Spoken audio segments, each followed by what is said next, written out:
4.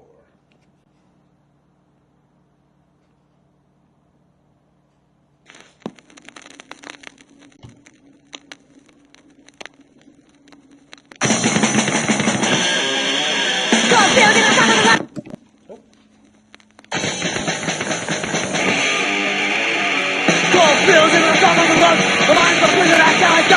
Trying to move and step away. But I'm stuck on the dock and I know it's betrayed. Where I go, where I can't get a stop. Rock the track, trying to make balls and it's walking in. Rock the track, but I'm not too fast. Where I go when I can't get a stop. Rock the track, trying to make balls and it's walking in. Rock the track, but I'm not too fast. Cold feels, I can't escape. The mind keeps running, but I'm stuck in the same way. My imagination keeps me down. Gonna got loose on the ball of my head. Where I go when I can't get a stop. Rock the track, trying to walk and walk me in. Rock the track, I'm gonna be back. Where I go when I can't get a stop. Rock the track, trying to walk and walk me in. Rock the track, I'm gonna be back.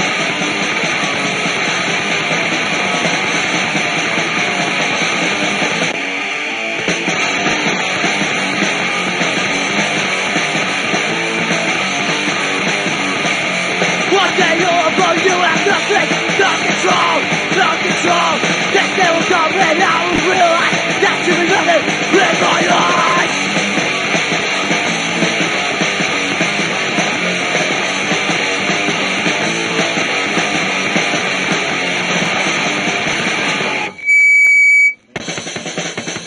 Been out for the fucking run, stand still and win shit. Now there's nothing left to do, making something over it.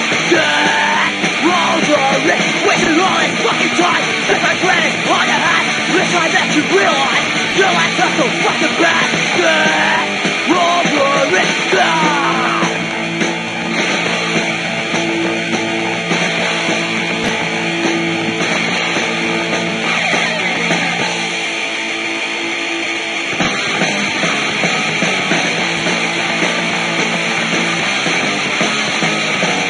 we run up to that night.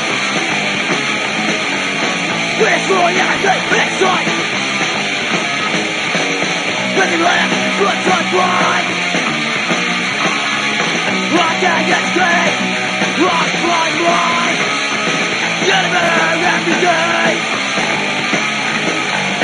I remember when I feel this way. Never worry about what I had. Because I do it till I fucking rock dead. Let me get back, blood on blind. Rock against straight, rock blind.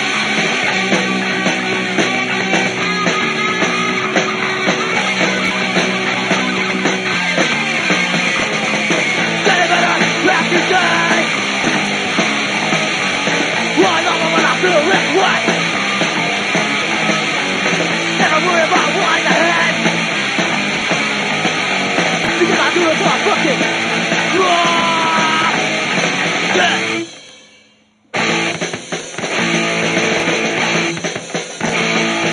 So you in the town and talk about myself. Running down my house with nowhere left to go.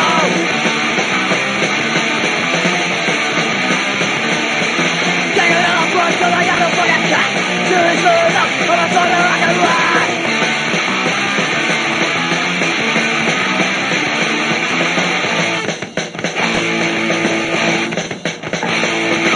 Running to my house, running it again. So I can do it again, but don't get inside. Don't let me go, and it's all about myself. Don't let me out, don't let me go. All right, that was Life's Set Struggle. I'll be honest, I don't know much about that band, but I picked that 7-inch up at some show up north, and that was good because it's skate punk. Because I see everybody on Facebook nowadays are like, oh, this is the original skate punk band, and they show Blink-182 because, you know, they had the half pipe on the stage and they're skating on them. I just laughed. I just got to laugh. You don't think that's skate punk? Skate punk? That shit's dead, bro. Died in 86. So you don't think Blink-182 is skate punk? No, they're shitty pop punk. Okay. All right. Well, hey. Though Dude Ranch was a good record. Okay. I will say Dude Ranch. Dude Ranch was cool. Dude Ranch was cool. I liked Take Off Your Pants and Jacket. It was a live album where they just basically fuck around the whole time. It's pretty never cool. heard that one. Never Really? heard that one. No. It's good. It's one of those that might get stuck in your player for In a your little pants. bit. Like Rob's Playboys, Anyway. all stuck together. We got a special guest tonight, 8:30. We're going to interview. You'll see. It's a big night though. These are surprises. Rob, you want to give them all the surprises right away? He can't hold a secret for shit. I can't. I really can't. Honestly, it's the title of this video, so it's not like... I'm like Sheldon from Big Bang. I can't hold a secret. You've been watching a lot of Big Bang Theory lately, haven't you? Well, that's There've because been a lot I of, was told by Trisha that I have to watch all 12 seasons before I start Young Sheldon. And I don't understand why. But apparently it makes sense. I don't know. Well, like, isn't that's supposed to be the character, right? Correct. That guy kind of irks me. Which one? He's just so, like, dry nerdy that I'm just always like, oh, this fucking guy. Listen, dude. I actually like his humor, so. Yeah, but you're an asshole, so actually it tracks. He's kind of an asshole, right? He's got like that autistic, like, no filter with everybody. Kind of like me. My point. Anyway, so what's going on this week? So honestly, so much shit has happened, and like I just want to say this: with so much shit going on in the world, y'all understand why we've been punk rock for decades. We've been screaming about this shit for a long time, and like, oh, now all of a sudden everybody's all fucking up in arms about it. It's like, what the fuck? Anyway, look, I'm just saying. We might go there tonight. You never know. You never know. I just want to say we have been screaming the alarm since the 90s. Actually, since the 80s. Well, for you, because you Because I'm fucking old. Yeah, bro, you old as hell. Got my coffee. I'm good. He's old as a dinosaur's nutsack. If you believe in dinosaurs. That's a whole other topic right there. All started with a Big Bang. Yay! Oh my God, he's obsessed, folks. Remember, Rob, look at the camera. I ain't looking no fucking camera. I have to I tell was you. thinking, I have to tell you, so I remember. why has nobody ever done the Big Bang Theory theme song, punk rock style? I'll bet they have. You looked? I have not looked, but somebody should. I'm sure it's up there 10 different ways. But yeah, I mean, you're right. Like, you should. Everything should have a punk rock version, I think. That science history all started do-do-do-do-do-do-do-do. Yay! Like, that'd be a fun song to do. Maybe the in crowd should do it. Wow. What? That was almost unison. That was. You remember? Oh my God. That's giving me flashbacks of last week. Oh my God. Please don't. What else we got, Rob? That was Life Set Struggle. Life Set Struggle, and they're kick ass. If you see their album cover, it's pretty sick too. Yeah, Blink 182 ain't got shit like that. Got shit on me. Ain't got shit on me. Shit on me. Is that Tupac? Or Biggie Smalls? No, what it was. Too Biggie. No, dude, it was freaking Morgan. Iggy. It was. Get it together. Oh, what's his name? It's from Training Day. King Kong King ain't Kong, got shit nothing on Training me. Day. Denzel Washington. Denzel. Here we go. I about said Morgan Freeman, fucking racist ass piece of shit over here. Morgan Freeman. And Morgan now we Freeman. have King Kong does not have shit. King on Kong me. don't have shit on me. That's my Morgan Freeman. What else we got, Rob? You didn't even switch it over yet. What do we got? Well, you didn't tell me to switch it over, so you know I need to be told what to do. That's what. I am an obedient boy. What do we got? Okay. Fucking don't look this way, bro. Just play another fucking song, please. Who's up next, Rob? Life Set Struggle. Oh, okay. You're We're going to just say flipping it? Side B. Okay. What? Wait, can Side you? B. Okay, that's better. Sometimes Rob gets all word jumbled up in his mouth. Right next to the dicks. Pricks.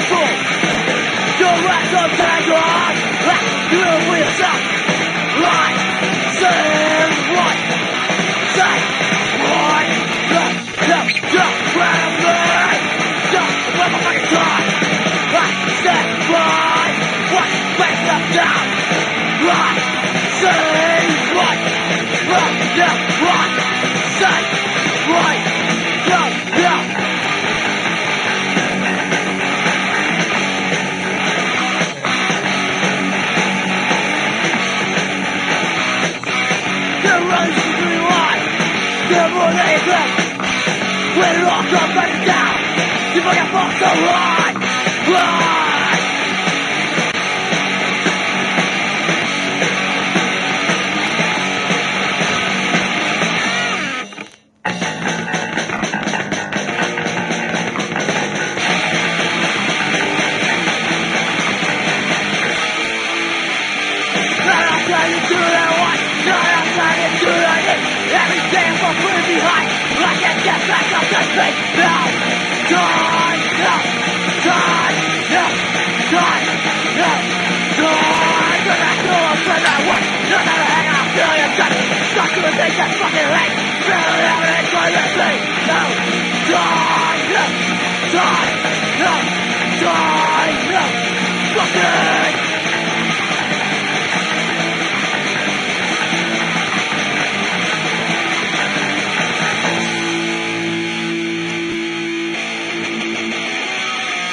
Make sure you never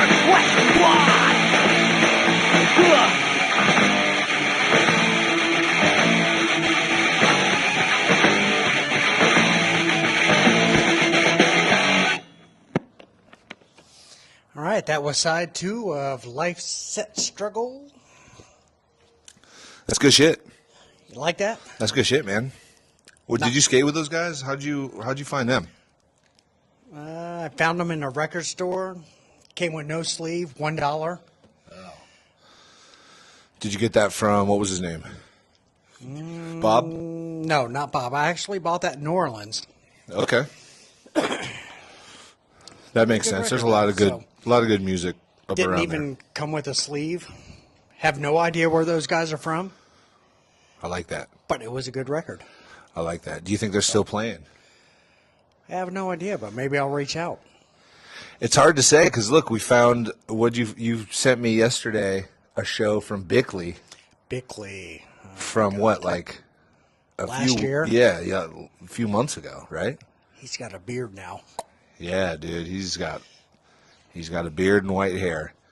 It's the reality of what we're doing here. It's all coming, trust me. So we had a few It's all people. coming. We had a few people hit us up in the chat. We want to shout out Ty and Amanda. He said there's a lot of new rad records out today. Did you know about any of these? I did not. Maybe Ty should call in and collaborate Yeah, after Ty. we do our interview. Yeah, Ty, call in and tell us what the fuck is up. Also, he said you lived at my shop for 10 years, Rob. You've lived the Big Bang Theory. It's pretty apt, actually. I never slept on the couch or the floor, No, but I did buy a lot of toys from him. butt stuff. Rob likes butt stuff. He calls them toys, but it's really like a wrestler that he shoves up his ass. It's kind of. I never got into wrestling. I didn't either, man.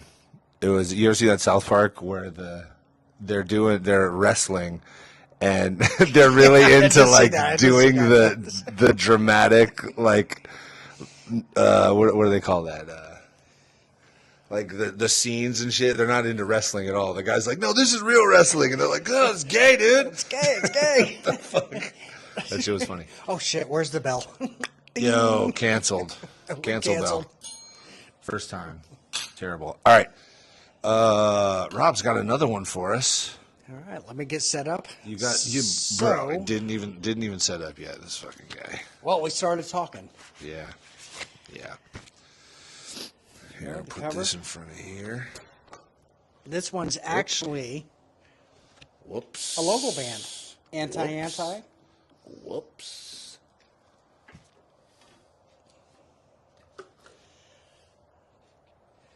God dang it. Boom. We got get it. together. Watch it. Watch it now. Shout out Xtian Goblyn. Now we're calling you next. He says, I believe in swordfish. I'm telling you, bro. Oh, that's my favorite song off that record. Really? Oh, yeah. Really? Dead Milkman, Big Lizard. Come on, man. Yeah, but he said, I believe in swordfish. Did he say that in the song or something? I make my own postage stamps. Postage stamps? Postage. He meant postage, folks. Same thing. Tomato, tomato. All right. Are we ready for some anti? We played a bunch of shows with those dudes. A lot of shows. Yeah. Like Those like guys- too many, and they would say that about us. They thanked us on every CD and everything they did. And I don't know why, because they were way better, but Super nice guys, though. super nice guys. Shout out anti. I wish I could find Billy these days. He'd be Yeah. a good guy to interview. Yeah, he would. He would. Shout out Anyway, anti. here's Auntie.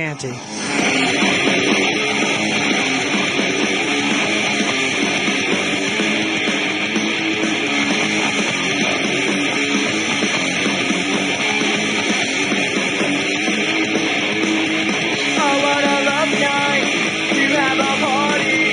Call all your friends, it's gonna be free. Laughing together, you have no worries. Never afraid of what can be. Put the headlines to your love. All it is an early morning. Never to the heels on the roof. Better run down, let me catch ya. Oh, to right through your chest, yeah. You can buy what you think you're gonna lose. There's a master tonight. Oh, there's a master tonight. Oh, there's a master tonight. Oh, there's a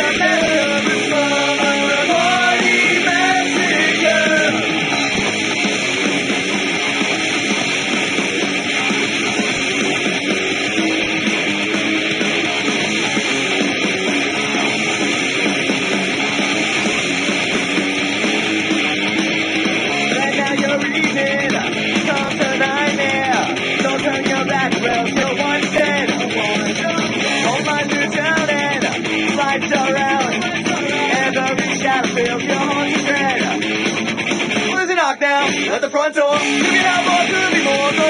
You fight if you think you got a chance. Love stands off with the race me. Now we know pretty good to strike that. So I know tonight can be your last massacre tonight. Well, there's a massacre tonight. Well, there's a massacre tonight. Well, there's a massacre with Father Bloody Massacre.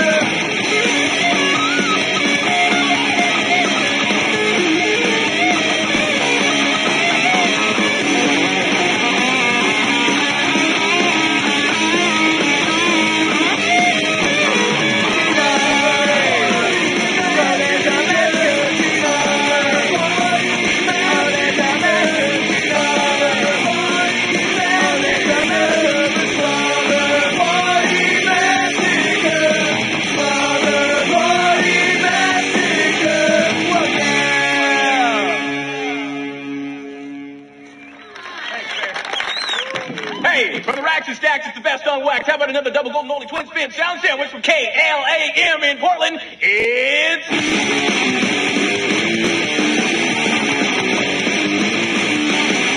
Macho's and the reason he goes. Some life with you in the pit. Lots of tattoos and a bad attitude. More than he won't give a shit. Go! Whoa! Don't know his name and that's really a shame. Cause he's such a hell of a guy. What more do you need? That's not what you'll believe. Please come on, else you in the eye. Go! Whoa! Oh, well, just in the middle here. Oh, well, we took on a game. Oh, well, just in the middle here. Oh, well, we come in that way. The kids are not with the student boy. Something is not wrong to me. The telling of the man from my legs. And case that only like Tina. Go! Whoa! Oh, well, just in the middle here. Oh, well, we come on a game. Oh, well, just in the middle here. Oh, well, we don't end that way. Oh, well, just in the middle here. Oh, well, we come on a game. Oh, well, just in the middle here. Oh, well, we don't end that way. Yeah! Whoa!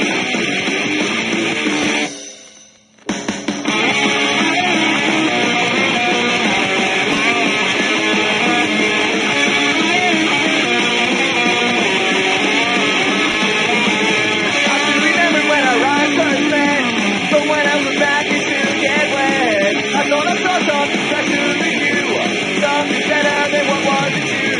But you call me lazy, tell your friends I'm a loser.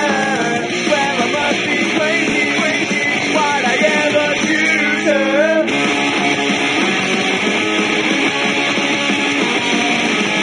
The bump is shining all around again. Thought she only wants to see my friend. Got her run up on the still be free. But she has to get the best of me. Now she claims I'm boring. And I suck in that. That's a lucky story. I think you're pretty dead. You gotta start to be a girl. You gotta start to be a girl. You gotta start to be a girl. Like you, I still got my knees in there. And when I find you, don't really care. Now I guess I really don't understand. What do you think should be your man? That it is so noisy. When she walked away. Now I'm thinking wisely. You want to see your leg. You gotta start to be a girl. You gotta start to be a girl. You gotta start to be a girl. You gotta start to be a girl. Whoa, whoa, whoa, whoa.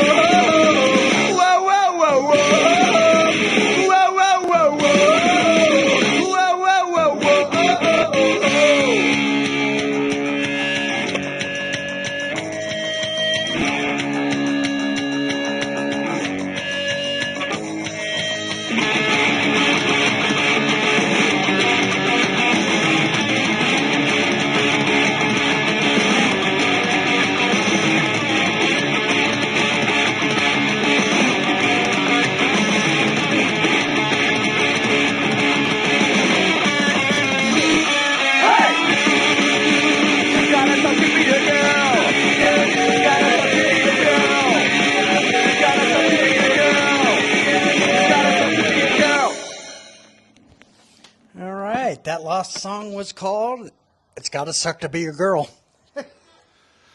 Those guys are kick-ass. Oh, man. Billy, if you're listening to this, call me, please. Call them at 3 in the morning, breathing heavily. Actually, 4 a.m. Rob, I heard you talking about me. I am your father. That'd be funny as hell if he called you up at 4 in the morning with That some fucked up shit. actually would be funny. All right, is it time? It's time. All right. Well, I think maybe it's almost time. I mean, it's definitely time, but Time. It's 8:32. We're behind schedule. as always. So tell us about who is about to be here, Rob. Well, this would be Xtian Goblin, leader, founder of the Green Goblin Project. Great Florida band. We'll play some music later after the interview. AJ's asking me these questions so we can get set up. That's all. No, I mean, like you have like intimate interactions. Like you guys are good friends, and you're okay. All right. We are great friends. And it's not Cocoa Beach. Just remember, It's just Coco. it's Cocoa. All right, where the rockets explode. Oh, they sure do. And also, so we have some notes and stuff we're gonna pull up. But if Gotta you're in take the out the chat, Robbers Gay thing. if you're in the what?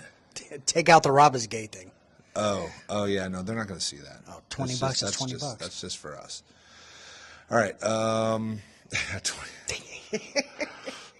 All right, let's just fucking call his ass real quick. And here we go. it's our first interview on Rocket City Radio. Christian Goblin. Pull up. What's But up, if you're in the chat, if I you're in gotta the shut off the actual Rocket City Radio going on. I was watching the show.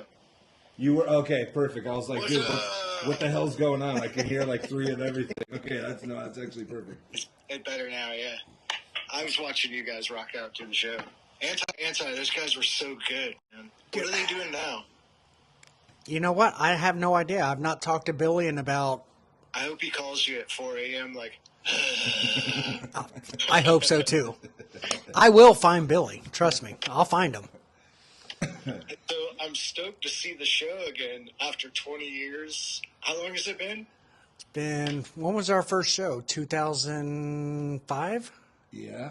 Yeah, 2005. And we didn't last for longer than a year. We got close, but it's literally been 20 years. Listen, nobody gets kicked off of AM more than we did. I had a big magnetic sign that said Rocket City Radio. I think you guys only made like a couple of them, but it was a big magnet, and it was stuck on the door of my old Ford Ranger. Somebody stole it. Yo, that's all you can ask for, man. That's like the best. It would have been cool if they would have stole it and still drove around with it on their car. I could have like stole it back, and it could have become a thing. Do you never found it? You never saw who got it? Yeah, never saw it again. Damn. It was Wolfie. Could be. It's gonna He's pop got it up. stowed away somewhere in his crap, and he won't show me. That's somebody else we got to interview is Wolfie. Yeah. Oh, good Lord. Make a note. Make a note. Make a note. All right, so we I have... know he'd love to be on the show. I'm sure... I love that guy to death. My favorite picture of us is on your couch, and he's holding a bag of Wendy's with a big smile on his face. I'm like, Jesus Christ. I love this That's guy. actually probably pretty rare, man. He's a connoisseur of good food. So to see a picture of him with a Wendy's bag, you don't know how rare that is. Oh, he got fancy, huh? He's a food diva now? He's always been fancy.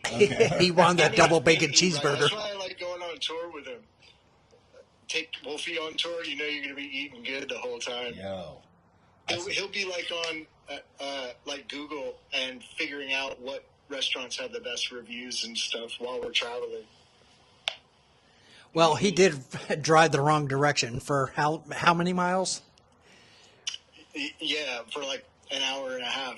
And who knows exactly? There might have been a plan behind that. Now that I think about it, he might have been like going off somewhere cool that none of the rest of us knew about. And he was like, "Oh, I went the wrong way for an hour and a half, but since we're here, Let's get this food." Right. Anyway, ladies and gentlemen, we have Christian Goblin from the Green Goblin Project. Good to see everybody. Good to see y'all. It's really good to see you, AJ. Rob, I see you all the time. You know I love you. But AJ, man, I feel like I haven't seen you and talked to you like face to face in a long time. It's been too long, man. We gotta do some stuff. Now that I'm here in Florida, we should definitely do some stuff for sure. But yeah, you guys should come over for a rocket launch. yeah, dude. Yes. Yeah. Dude, you at the rocket launch, and I'll tell you a funny story. Is me and Julie went to their house where he's at now, and he went to hang a picture on the wall. And him and Elizabeth are standing on the couch and they're beating on the wall. They're like, go, go, go, go, go, go, go. And Julie's like, what are they doing? He's like, well, when the rockets go up, we got to measure the shake of the house. Test it. Yeah, because everything gets all crooked from the rocket launch. Wow, it's that. Feet on the wall. It's that strong. Oh my god, dude! I live in a house that's like 180 years old, made out of old Merritt Island wood, and this place is like a resonation chamber or something. When the rockets go off, it's just like doing this crazy number in the sonic vibrations. Wow, it's pretty cool. I mean, to think about it, but when you think about it, our house is like a giant wood instrument. Yeah, that's pretty cool. Totally. But it does make everything crooked, so our house just always looks like Beetlejuice. Is this the same house that's you got the stairs down with the road and then with the drop off into the water? No, but we are right up the street from that. Okay. So we're still right on the river, right across the river, sort of, from where the rockets go up. Okay. And I'm I don't know, maybe I'm on the same block, sort of, as the compound. If you remember where the compound was. For sure. I'm like one diagonal block away from my old stomping grounds of the compound. Wow. That was such an amazing time, dude. Yeah, it was. And we'll get to that. That's question number Okay. 12. Okay. What do you got, Rob? All right, so the first question we have for you tonight is at what age did you start playing music? And not no, I picked up a guitar, but like what age did you really get into it and feel like, hey, this is what I want to do? Dude, I saw Another State of Mind on Night Flight back in like 1986 with Mike Ness and Social Distortion, and that changed my life. I knew I wanted to play guitar and I wanted to play music and everything, but when I saw that, I was like, I can do that. And so I learned how to play Another State of Mind. I had traded a skateboard and a couple of T-shirts to this kid I knew in Sarasota for a Sears guitar, right? I think it's actually a Tiesco Del Rey. It's something similar to that. But anyways, I learned do do do do do do do do do do do do do do do do do, and I ran in the room and showed my grandma, and she was like, "That's wonderful. Keep it up." And I was like, "Yes, Granny likes me playing the punk rock songs. I'm gonna keep it up." Yeah. And so I was probably, I don't know, maybe 13 or something along those lines, maybe 14. But I had gotten the guitar when I was like 12 to 13. And then by the time I was 14, I was kind of figuring out how to play everything on one string and had a couple songs down pat and everything. And then this guy that I knew forever ago named Rob Bentley from Sarasota also, he comes over one day and me and Chuck Reagan are hanging out and he's like, "Dude, if you just put your finger down right over here, instead of playing everything with one finger, if you just put your other finger down 2 frets away, it makes like a power chord." And I went, and made the chord, and I was like, oh my God, everything like expanded outward from there. So I had a band within that year with Terry and the House Called Abortions, and we were playing all the all ages shows, by the time I was 15, I was playing around with Terry. And I miss that guy so bad. He's such a sourpuss, but I love him. I miss him so much. Well, we all know Terry, trust me. Yeah, he's that like super punk rock, like hipsterish. That's really like, no, you don't get it, you know, like, and you gotta respect those guys, dude. They have their place in the scene, you know. And Yeah. And he's been doing it for, like you said, forever, man. Oh, yeah. Yeah, I mean, I met Terry when I was like 13, 14. So, yeah, we formed the band within a year or so. We were playing shows. Started with like just playing in garages to our friends, and then we were playing little downtown venues, art shops and stuff like that, coffee houses and stuff in downtown Sarasota. That was your first band, House Call Abortions? Yeah, well, I was in a couple of projects before that, but nothing was a band that I went and played somewhere or like played in front of all my friends or went and played. We played this, there was this little tiny place in downtown Sarasota called Monique's Artist Palette, I think. This is back in like I said, like 86, 87. And they would let punk rock bands come in and they'd do all ages shows upstairs. So that was kind of where my roots stem from, was that all of that. And I don't know, just been doing it ever since. Well, wow.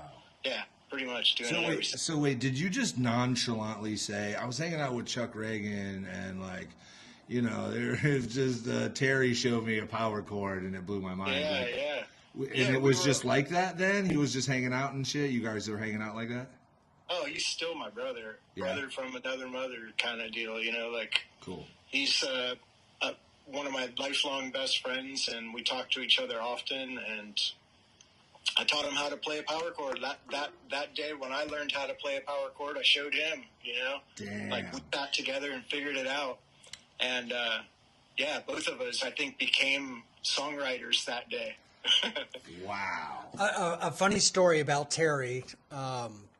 We were at a show one day, and somebody came up. They're like, "Oh my God, you're that singer from HCA." And he's, you know, Terry's like, "No, I'm not." It's like, and I'm looking at him. I was like, "Yeah, you are." He's like, "No, I'm not." She's like, "Oh, your band was so great. I don't know what you're talking about." And I'm like, "Oh my God." Okay. He's got that Johnny Rotten kind of weird, like, I don't even know how to describe it. He was like Johnny Rotten when I met him, and he's always been that. He's a character for sure. He is a character. Yeah. He's got, I'll bet he's the same today. I'll bet he is, yeah. And you haven't talked to him? I haven't talked to him in a while now, yeah. I haven't talked to him in a little while. Yeah, probably 10 years for me. Damn. If not longer. Gotta reach back out, man. But I don't know. He's off the scope. Yeah. I reach out to him every so often, but I never hear anything back, so I just worry about him, you know? Sure. He's probably up to something, that's for sure. No doubt. I'll bet it's pretty cool. Yeah, I bet. Yeah. Shit. All right, so when you started playing music and you're in your first band, who were your influences? And I know one for sure. The Belching Penguins, man. Those were the older kids in the schools that I went to, like growing up in Sarasota. Them and No Fraud. You know, those were the older punk rockers that I'd see around town and stuff.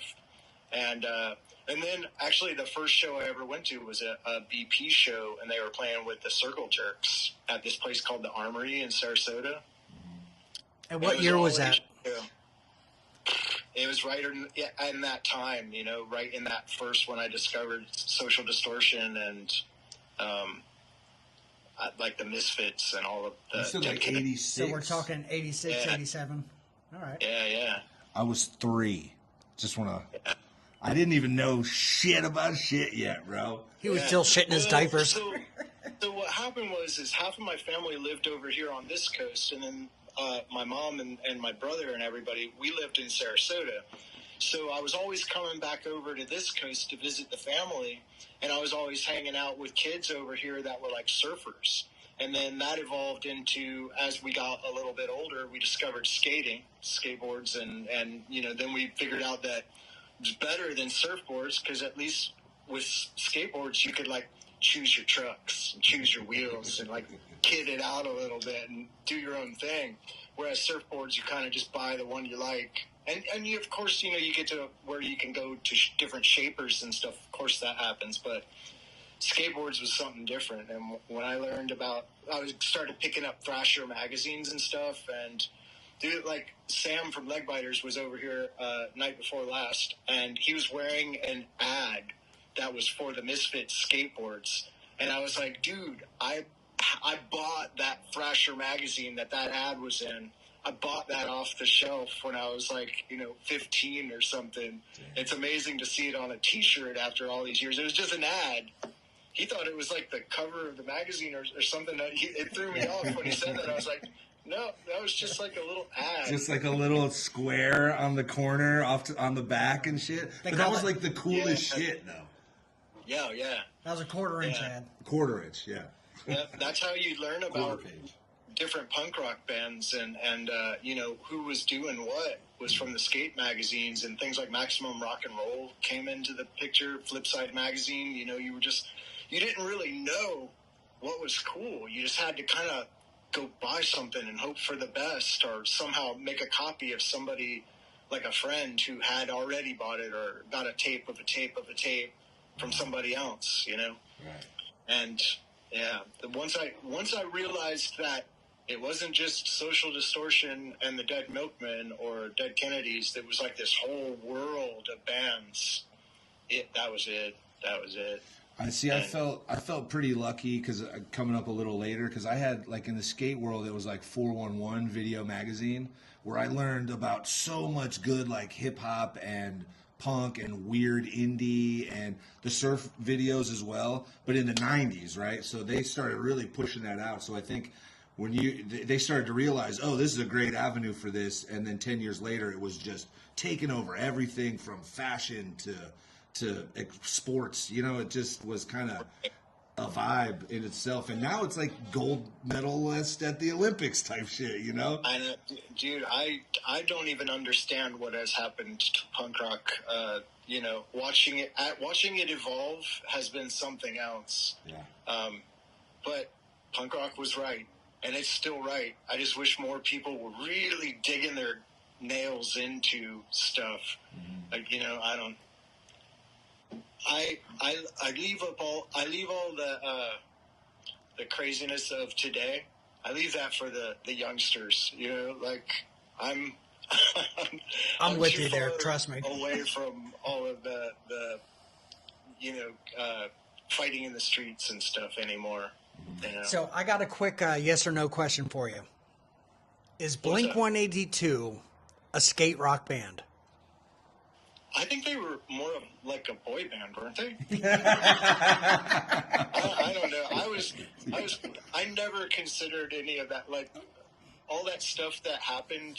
I mean, I don't want to trash talk it or anything like that, but it was like radio music. It was like when radio discovered punk rock, and then there was all these bands that were like radio friendly, and I just wasn't used to that. So I went on as like a different mission, and I ended up landing years later on bands like Nirvana, and to be honest, bands like the Pixies or Sonic Youth and stuff. That's where I was finding that spirit, that angst again, and then that's what kickstarted me back in. Because once HCA broke up, Terry went and joined the army or whatever. I was like, I'm done with this. Oh, you didn't know I'm that? sorry. I had no idea about that. No, yeah. So, like during the Gulf War, like all of our friends that were 18 were getting sent off, joining the military and getting sent overseas, Wow. So when Terry left, I was just like, okay, well, that's it. And then I ended up getting in a little bit of trouble and stuff. And that's when I moved over to this coast. I got real bad on drugs and messed myself all up. And I was like, I'm never playing music again. And I gave it up for like three years or so. But then finally I just met this guy. I was working in this chicken wing restaurant, and I met this guy named Jason Harwood who was like, I'm a drummer, and I'd love to play some music with you. I met him, and he thought I was a great guitar player and wanted to hear my songs. And it was the first time I had played in front of anybody in a while. And he didn't even have a drum set. And he was like, I'm going to be your drummer, man. I'm going to be your drummer. And so eventually we got him a drum set. It turned out he was like the greatest like metal drummer of all time, you know? And I was like, but we're not doing metal. We're going to try to do something else. But anyways, that's what kick-started me into, honestly, into Green Goblin. I had this band called Mother Smile with him. And I have that CD, actually. And yeah, there's a couple of tracks on there. So I had, the same way I have always done, I write all these songs, all these demos, right? And I do like little recordings of them, and I hand them to the band, and I say, hey, which ones of these you guys want to do? You know, listen to it, see what you like, and, you know, we'll start messing with stuff. And he would always take, Jason Harwood would always like pick out the most metal songs that I was writing, and he would toss back all of the punk rock stuff. So I just started collecting that off to the side and calling it the Green Goblin Project. And that's kind of how it started. It was just all the songs that he thought they were too pussy, is what he would say. Those are the pussy songs. I don't want to play those. And because they were not heavy enough or whatever. And not that Mother Smile's really heavy or anything, but it was like the era of Tool at that point. You know, bands like Tool were pretty popular. And Marilyn Manson, you know, Mother Smile went and played with the Spooky Kids down in West Palm Beach. And there was a whole scene of like industrial bands down there that we were playing a lot with. But then, so Jason ended up moving back down to West Palm Beach. That was where he was from. And so I got an offer here in Cocoa Village to play with LA Guns. I got offered a show to open up for LA Guns. And I was like, shit, what am I going to do? I got, you know, LA Guns, got to play with them. So I went and asked John Archibald, and I did the same thing. I gave him a cassette tape and said, listen to these songs and see what you like, and we'll get together and practice the ones you like. He learned the whole tape of songs, and that was our Green Goblin's first set. And we went and played with LA Guns. That was our first show. Wow. After like hanging out and talking for like less than a week, maybe we practiced twice. We went and opened for LA Guns, and we were terrible. All right, so let's talk about the Green Goblin for a second. In your best memory, what is one of the first songs you recorded as a GGP? Well, as GGP, it would be the song Gravy. Oh, wait, no, it's the song Green Goblin.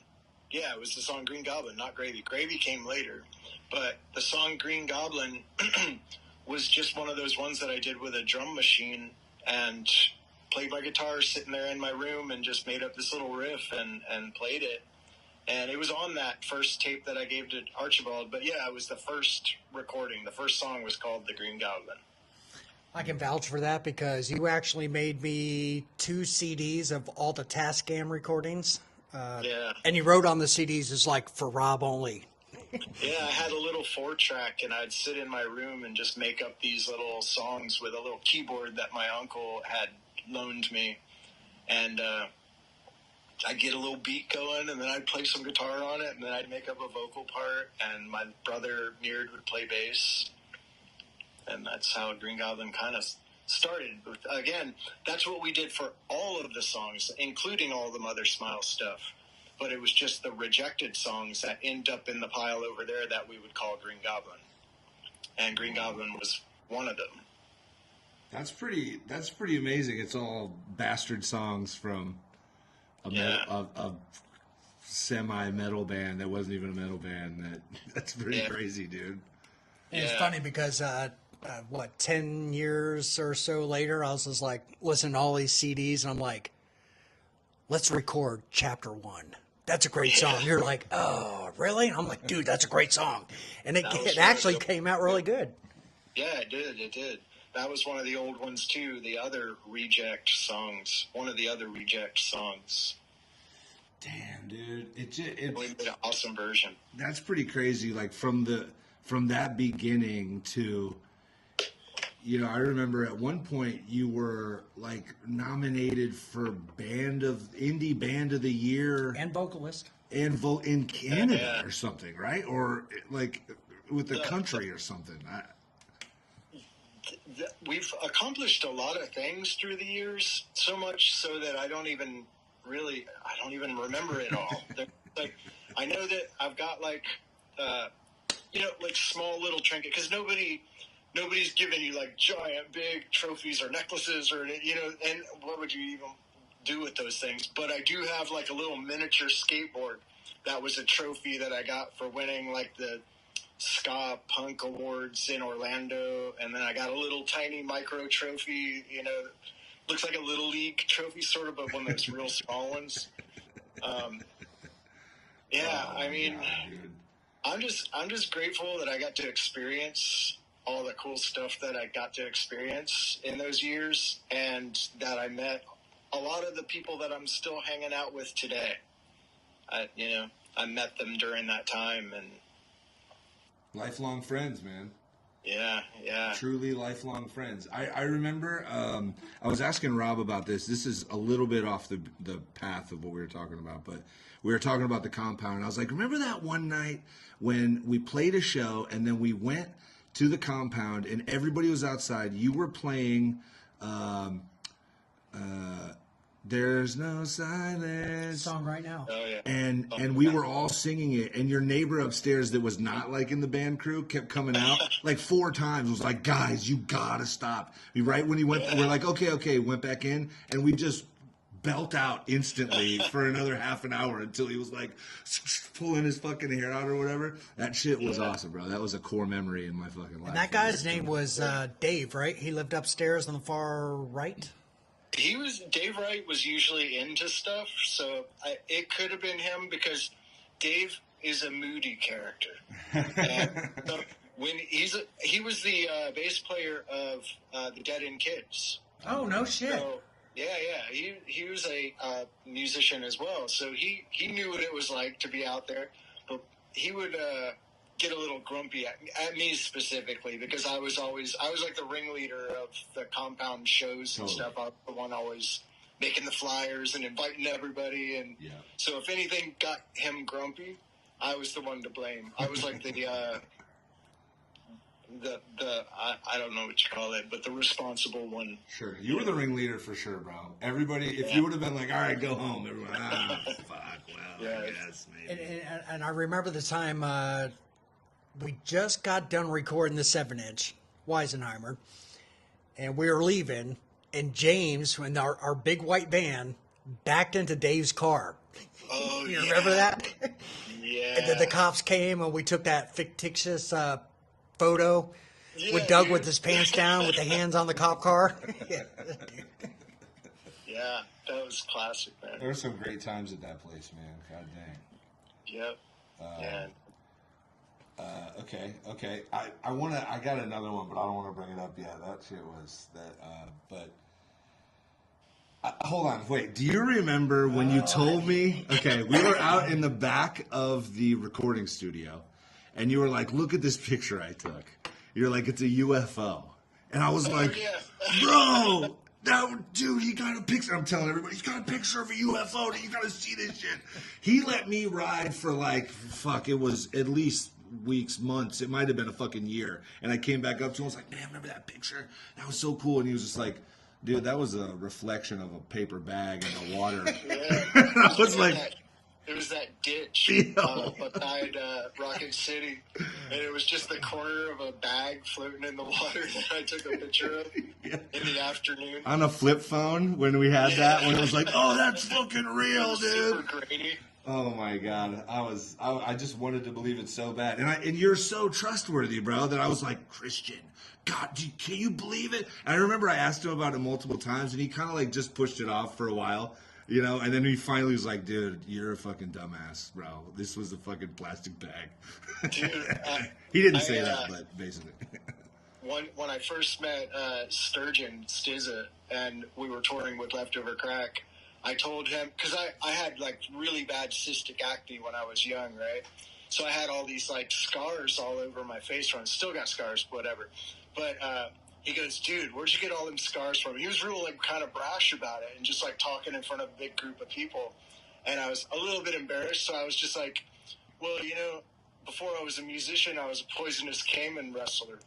And so I got bit in the face a bunch of times by a poisonous caiman. And he was like, dude, no way, that's a rad career. What made you switch to music? And we got in this whole other thing. And then, like, dude, it was like 2 years later, I think Travis said to him, you know, he was just, like, messing with you, right? And Sturgeon got so bent out of shape. He was like, really? Christian lied to me? I can't believe he would just, like, lie to me like that. Knowing who that guy is, it's like, what, bro? That's fucking crazy, too. Damn. Yeah. All right, so talking about the compound, who was living there at the time, and what were you guys doing? Well, Travis lived upstairs in the tower that I lived in. There was 2 apartments per tower, so there was 3 towers, so 6 apartments. But my brother Meard was a bass player, and he lived downstairs on one end. I lived downstairs on the other end. Travis lived above me, and then in the middle upstairs, John Archibald. So the whole band lived there, and so we were always practicing in the building. Duke lived there for a little while, and that's the guitar player of Deet. And of course, Dave Roy lived upstairs, Dead End Kids. I'm trying to think. And then my buddy Phil, who is unfortunately no longer with us, lived in the middle tower for years and years. But I ended up becoming such good friends with him when he lived there that he would put up the bands. Like, he wouldn't even know the bands, but he just wanted to be part of stuff so much that he'd be like, any of their friends want to crash on my floor, they're welcome to come in with their sleeping bags and stuff. So we had just, like, literally taken over this entire apartment complex and just had everybody on the same page, except for Dave. Dave was always the challenge. Me and him fought like brothers the whole time I lived there. But I love that guy. I to this day, I still see him around. I saw him cruising up into the Publix Plaza a couple of weeks ago on his bike. Wow. Because that guy, another thing I'll say about him, I hope he doesn't get mad at me for saying this, but he really likes to drink and drive. In this day and age, you just can't do that no more. No. So I see him on a bike. I'm not saying, I don't want to say that's why he was riding his bike or anything. He's going to be like, you fucker. Yeah, I remember at the time towards the later years, I suppose, it was also Dan Bynum and Rob Scene. Like, the Obscene lived in the building, most of them, right? Steve Royd. Yeah. Mm-hmm. Yeah, as one person would move out, it was almost like there was a waiting list of band members that wanted to move in and, fill the spots. So, yeah, Rob from the Obscene lived there. Steve Obscene lived there. Which, by the way, I know Rob knows this. I haven't talked to you, AJ. Steve Obscene, his son is Lux, and he's in a band in Gainesville called Ghost Rat. And they're like an up-and-coming metal band in Gainesville that's, like, killing it, dude. Really? Yeah. Wow, good for them. At least somebody's doing something. And the guys from Leg Biters is recording their album for them. Cool. I keep telling you about those guys. Family has just, like, kept going. It's outgrown me by far. That's got to feel some sort of way. Yeah, it does. Actually, the first time I saw Leg Biters, I noticed the video when I was looking up your videos because I wanted to, go back and listen to Horse Penny and all that. And I saw this Leg Biters. I was like, wait a second. I used to play that song. And then I saw Ben, had the Green Goblin shirt on. I was like, wait a second. What is this? And then I turned on. I think the song was called Roses, maybe? Oh, yeah. That's a good where they're one. just walking down the sidewalk. I was just like, Right. okay, this is fucking awesome. I like this. Yeah. And that's when I first reached out to Ben. And then not Ben, Sam. Sam. Or Sorry. Sam and Big J. And Sam's wife's name is Bela, and they're like a husband and wife team, and she does a lot of the artwork and the promotions and all of that stuff. And See, again, like keep it in the family. Studio. they built like a little studio there in Gainesville. Super rad, super rad. We're taking over Gainesville. That's awesome. Gainesville out. Yeah, you better look out, Sean Monistat. That's cool, bro. We should definitely get some of them down here to, Well, actually, they're coming down. Ghost Rats coming down with Leg Biters and Patty Blue's new band, Ill Star. They're coming down, and we're doing the first Bony Orbit Records showcase. And we're raising money to put out another record, like a compilation. And we're going to do a 12-inch split, maybe 4 or 5 ways with some different bands. But, yeah, that's February 6th. So, like, next week or something is the first comeback show. Sick. And, yeah, it's just a matter of that's them coming down to Cocoa or to Brevard. We're actually playing at this place called Savvy's Vinyl. It's a record store, but they're letting us do all ages shows there too. And our buddy Scott Papalardo is the guy putting on those shows. And he's been working around town booking all ages shows and getting some of the new punk rock bands out and into the surface. Cool. And so, yeah, I'm stoked. I mean, Sam, that's what Sam was just doing here in town, was learning some songs with me because I'm going to sing some songs while he plays guitar. So the 3rd is on, that's like Wednesday or something? No, he said the It's 6th. on the 6th. Oh, the 6th. And that's Friday or Saturday? I think it's Friday. It's Friday? Yeah, Friday or Saturday. Okay, well, if you send us a flyer for that, we can promote it on the next show at least. I know it's day of, but we can Sweet. push Yeah. it and then say there'll be an album coming out or whatever, too. So we'd love to be involved in any way that you need us, really, is what we're trying to Cool, out cool. there. Yeah, So, and vice versa. I am stoked to see you guys doing this again. I mean, really, really. yeah. It's been 20 plus years, but well, here we are. It's been mostly fun, Me and Rob basically just get drunk and talk shit. It's like kind of the same thing. Except for tonight, I'm drinking coffee. Thank God. We had to. Oh, yeah. I was going to make a pot of coffee. It sounded good. I actually heard you say coffee, and it was like 8:15 or 8:20. And I was like, do I got time to get in there and make me a pot of Oh, shit. All right, so back to the Green Goblin project. All right. How many members did you guys have at one point? Can Like you go the through most- a timeline? Never more than 4 members at once.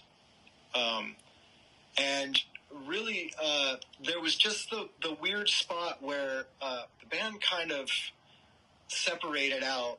My brother stopped playing bass. Travis moved to Texas.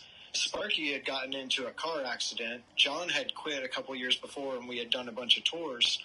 But when the whole band kind of quit or couldn't play any longer, I was like, well, shit, I still want to go. I still want to do this. And that's when I talked to you, and I talked to Molly, and I talked to, Getting Wolfie, and Deuce was playing with us.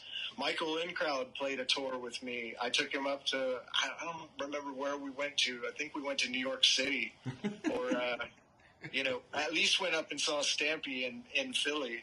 Yeah. And I think I got a tattoo that trip. I'm not positive. Like I said, it all starts blurring together, after so much.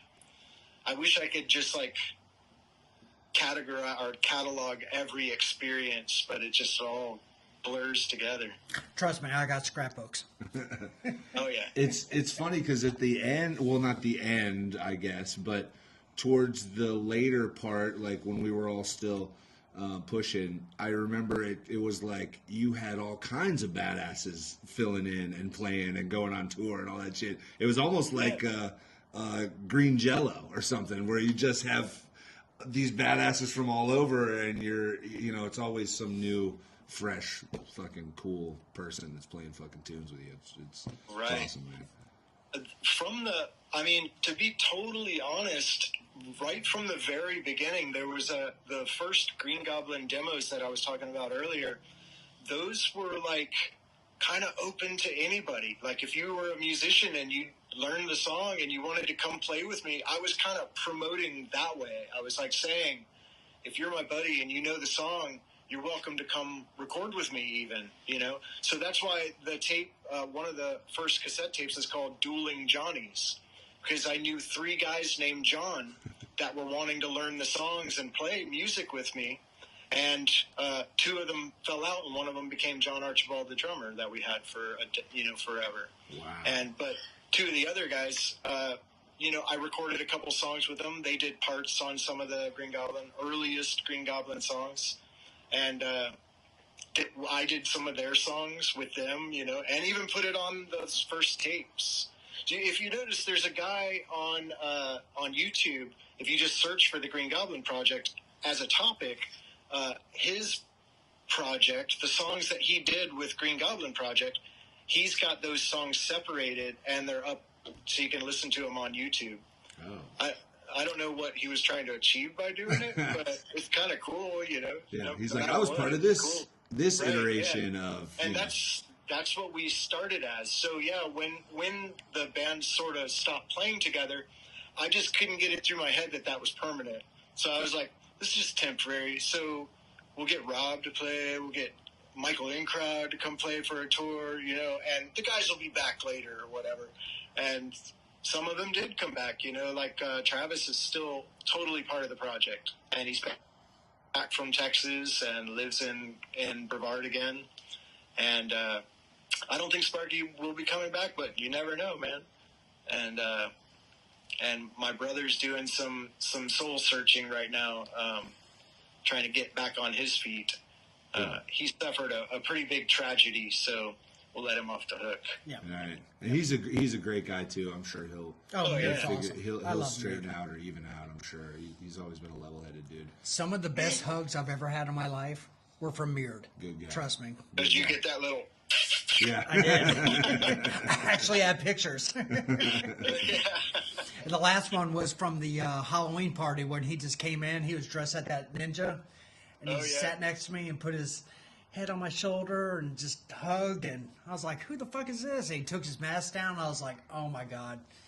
So. Then Rob got a boner, and the rest is history. No, then we went to breakfast the next day. Okay, fair enough. Oh, well, I mean, fill in the blank. You know what I'm saying? But that does remind me that you did play after, or you did play with a bunch of the homies too. Because you were in everybody's band at one point, playing guitar or, filling in or something. I just wanted to play music. I mean, that's it. I would do anything on anybody's record. I would learn any parts, especially when I was working in the studio. Yeah.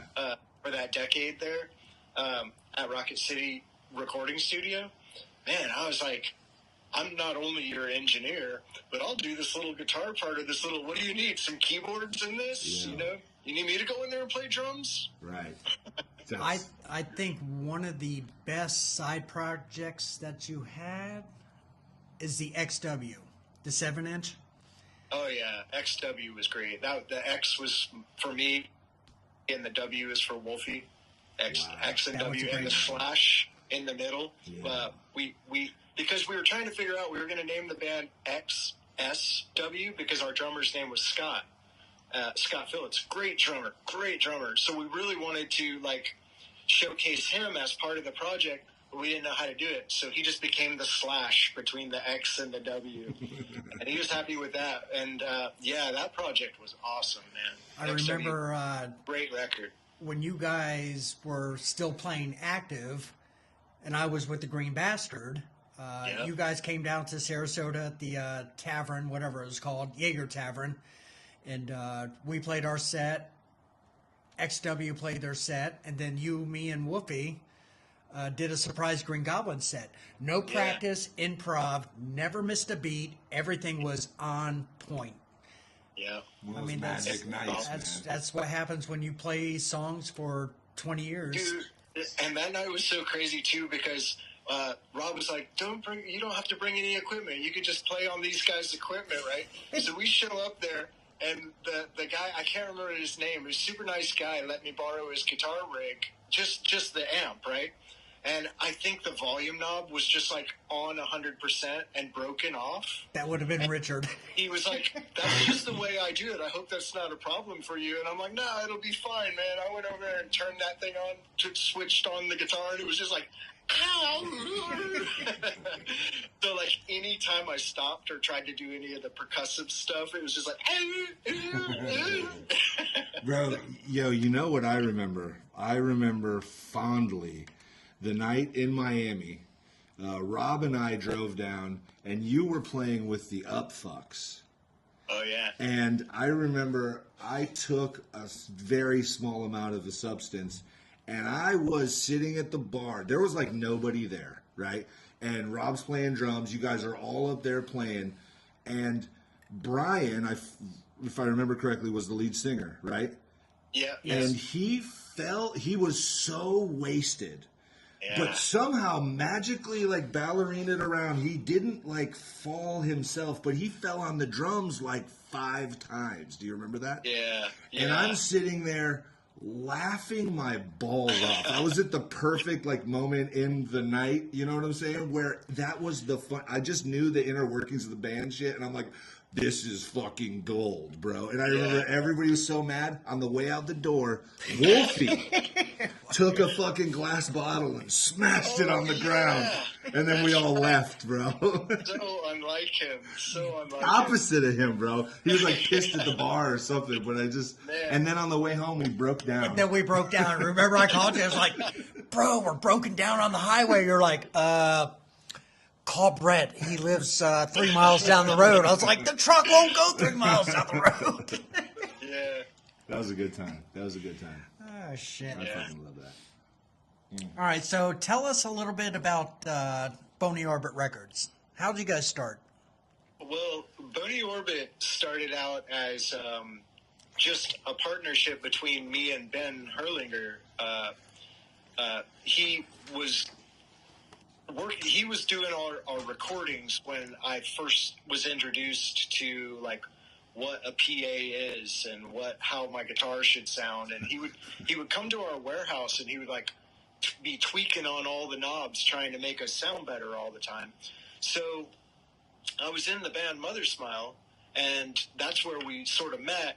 And then so we started what we called a little record label where anything we recorded together, we were going to call Ben plus Mother Smile. So it turned into Bent Mother Records. And then we were like, after about a year or so, we were like, that's a terrible, we picked a terrible name.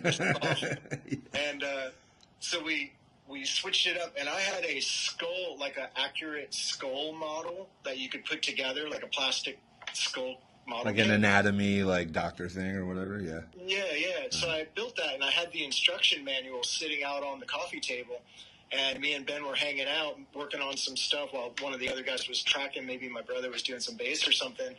And on the instructions where you put together the socket of the eyeball, there was the Bony Orbit, and there was the Bony Orbit left, and there was the Bony Orbit right. And I was like, I'm going to write a song. So I wrote a song and called it Bony Orbit Right, just for no reason, just made it a song. Yeah. And somehow we were just like, that would be a way better name for our record label than Bent Mother. Let's call it Bony Orbit Records. And we were like, yeah, that rolled right off the tongue perfectly. Wow. And it has so much symbolism and like all this other, like it's the skull. It's a human skull, man. Yeah, like it's like the eye, the eyeball that sees the eternal rock and roll. And we're like, we're gonna be huge. With a name like this, how could we fail? the name was too great, bro. That's actually. That's interesting. I love to hear about like why just random come together, and now it's such a big part of a lot of people's lives, dude. Like we all grew up on this stuff and matured to this stuff, and like you brought it out of a freaking skull handbook, a manual for a skull. That's crazy. Yeah, a model. Ask him about the compilation where there's a whole Monopoly board of. Oh yeah. We got to show that one day. Guns on smoke. What about the compilation? What the hell is he talking about? So we put out a compilation. I think it was. I'm not even sure what year that was, but 2007. Maybe somewhere around there. Yeah. But we got a bunch of really big bands to all contribute songs to go on. Lots of bands that were not even on our label. I was surprised that just reaching out to some of the bands that we were touring with and just playing with. They were like, yeah, sure, you can use one of our songs on the comp. Go, do it. And So it had like the Dwarves on it. Of course, Hot Water Music put a track on it. The song that Chuck wrote about he and I growing up together, Moon Pies for Misfits. Wow. Let me put that on there. Wow. Electric Frankenstein was on it. A bunch of like early 2000s bands. Uh-huh. But so it was like a big deal, and we tried to make it as professional as possible, and we didn't really know what we were doing. But we were running the studio, so we made a really nice product in the end. But I came up with this idea that I wanted it to look like an 80s sci-fi space game, like a board game that you could just, in the cover of the CD, you could fold out the board. And then there would be like little pieces that you could Genius, bro. you could make into little tokens and move down the board. And then Genius. every single one of the spots on the board, like on the run through the Candyland or whatever, was a different experience written by one of the musicians that was on the record. So that's where the story of Wolfie driving for an hour and a half the wrong direction. That's one of the spots on the game board. It was like, oh, you land on this spot? Oh, shit. Wolfie drives an hour and a half in the wrong direction. You go 2 spaces back. Oh, shit. There was challenge cards and fight cards, right? Fight cards. Yeah. Because you either fight the club owner or you're faced with a challenge on the road. What was the one of them was like, you left your guitar 3 shows back. Turn around. One of my favorite ones is your tour van hits an alligator, an alligator alley, and you put a flat tire and lose your trailer. Oh my God, bro, that is so far ahead of. It's just you're artistic, bro. Like you like see the artism. You know what I mean? That's. I've always looked up to you for that, man. It's like seems like everything you do, you're just so. I don't like not hardcore, but you're so core it, man. That you just always really looked up to you for that, man. And like, well, I think humans know human. We can sense other humans doing good stuff, and we can sense bad stuff too, right? Of course, but. I was always doing it straight from the heart for no other reason. Like I refused to ever sell any of our music, the rights to anything. Like I always had either no deal with the bands that I was working with at Bony Orbit or just a straight up 50-50 deal. Like if I make a penny, you're going to make a penny too. You can take that, as fact.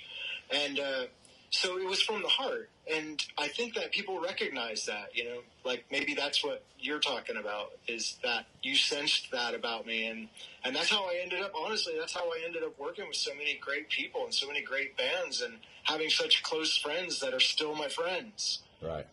Because I was just doing it for the straight spirit of rock and roll, know.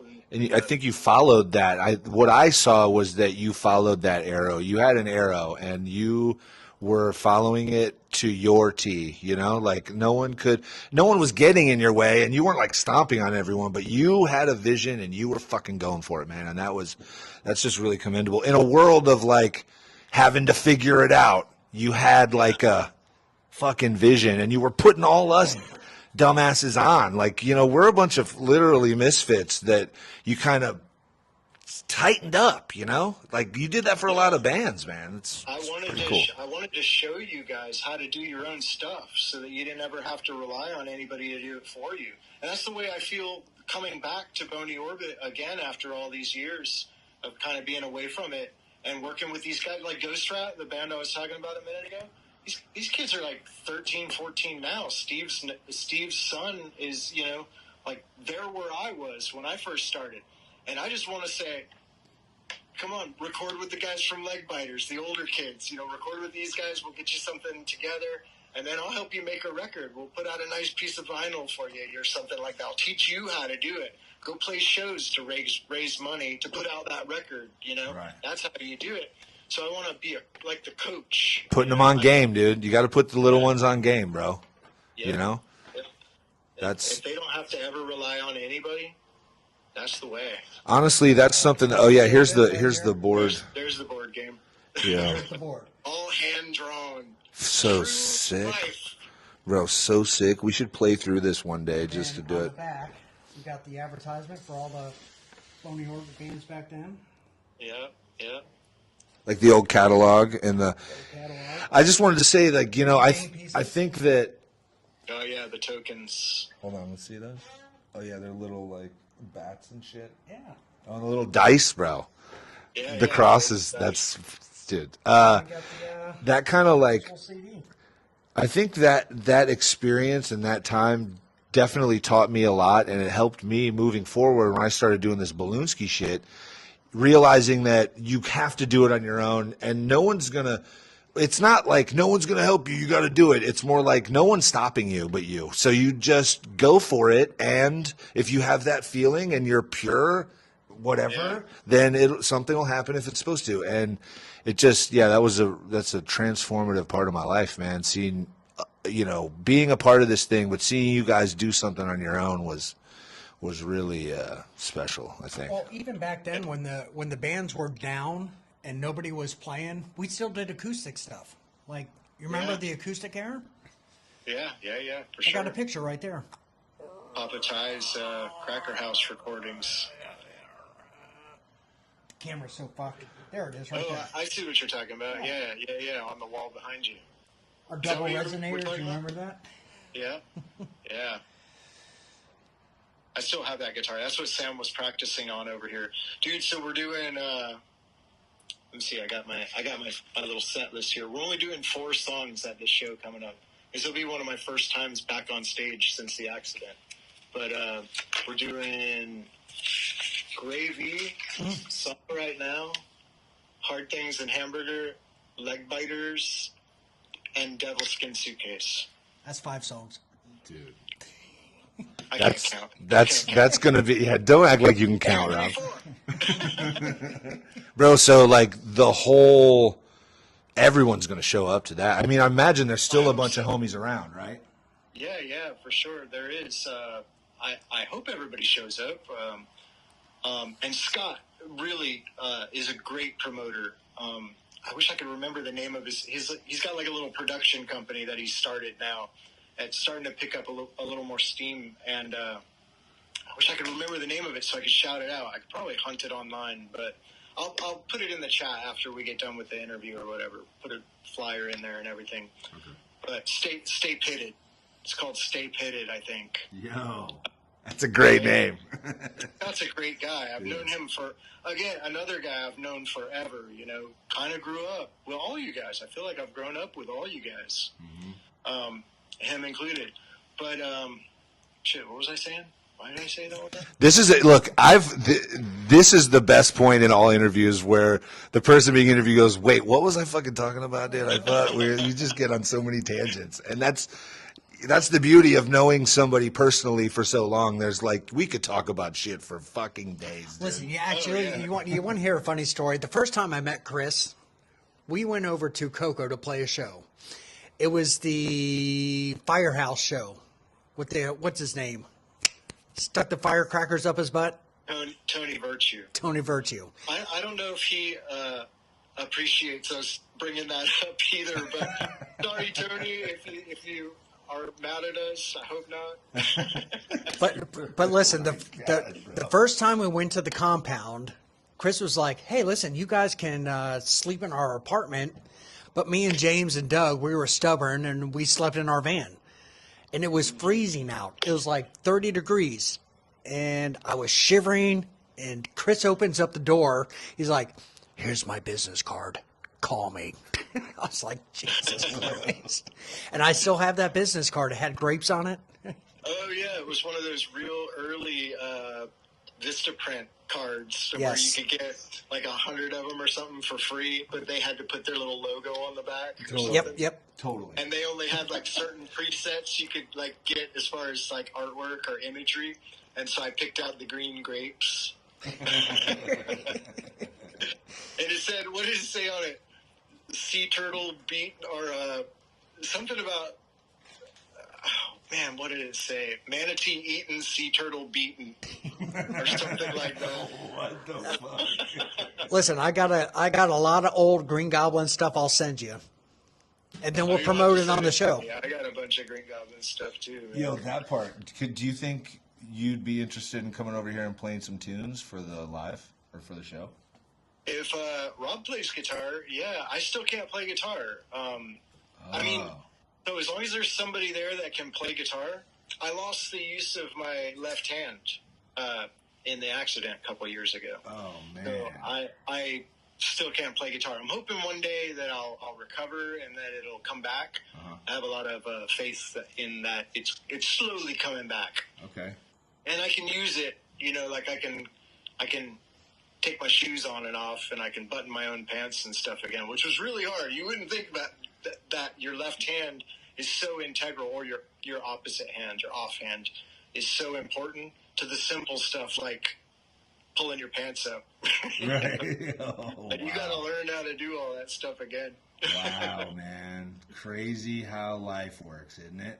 It is. Bro. It is. Well, we're thankful that you've recovered to this point, obviously, and I'm sure you're going to go further. And yeah, it's just a matter of recalibrating, dealing with the cards we still have left, and I think that's going to make the record label even stronger.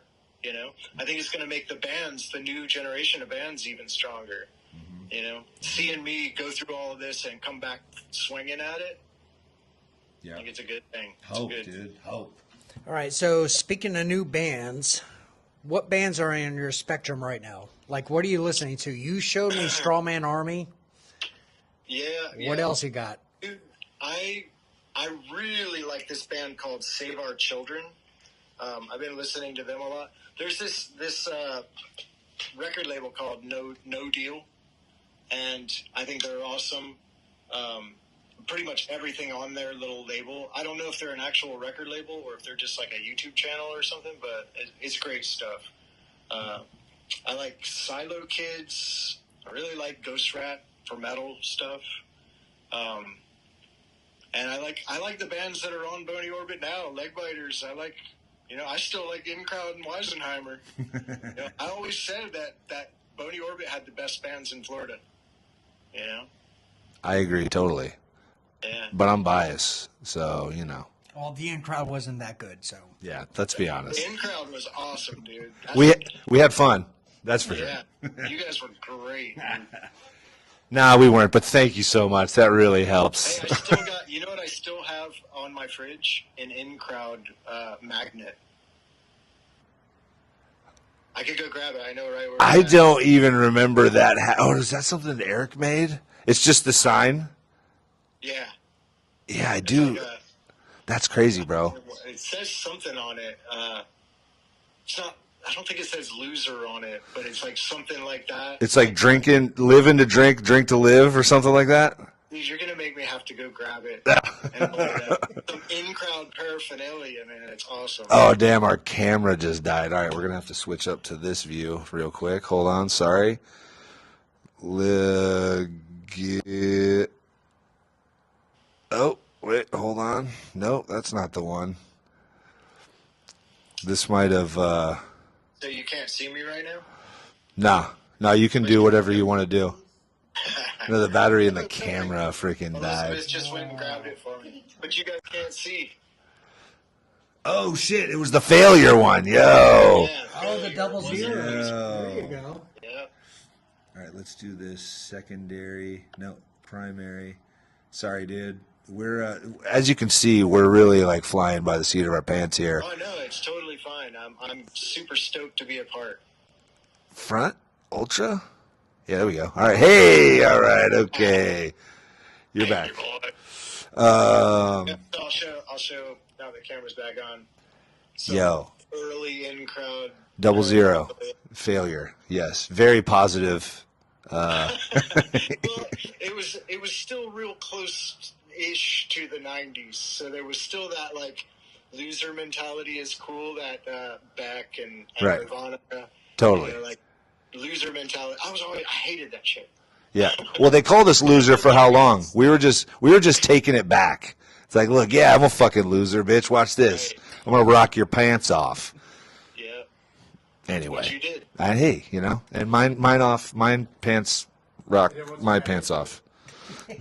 Yeah, oh my God. Frank the Tank's here. He's trying to get into our pants.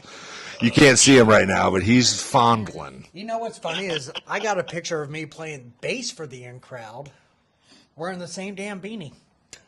Oh, yeah. Never washed it once. Never washed it once. Fucking Jesus. Pittsburgh wins the championship. Dude, I think we should play some Green Goblin Project. We just went for an hour-long interview. Did you think it was going to go that long? No, I I can't didn't. play Green Goblin. And We it can't doesn't take seem this like guy. it's been. It doesn't seem like it's been an hour and a half. Nah. You said it was an hour and a half.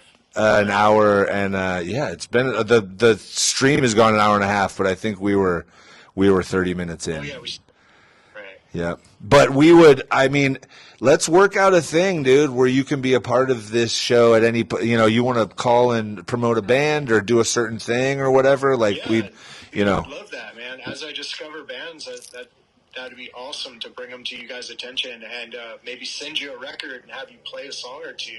Totally.